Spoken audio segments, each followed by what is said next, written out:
बे न्यूज़ में खबरुनि अपडेट जो सिलसिलो जारी है। खबर शामिल कई पे टंडो अलायार खां बुलेदी बिरादरी की मुअज़्ज़ज़ शख्सियत रईस रहम अली बुलेदी पारा ईरान इराक की मुक़द्दस ज़ियारतूं करे वापस अचण ते शिया उलमा काउंसिल ज़िला टंडो अलायार के अगवान मुज़फ़र हुसैन मीरजत,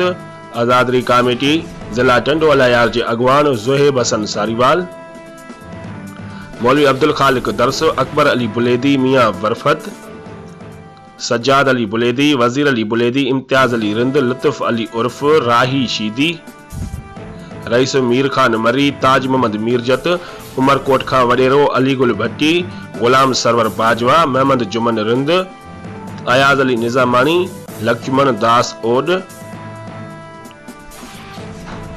ऐं ॿिया संदसि ॻोठ गुलाम अली बुलेदी पहुची खेसि अजरकूं ऐं गुलनि जा हार पाराए मुबारकूं ॾिनियूं। उन मौक़े ते बे न्यूज़ टीवी जे चीफ एडिटर नदीम बुलेदी, फौजी खान मोहम्मद बुलेदी, ज़वार बशीर अहमद बुलेदी,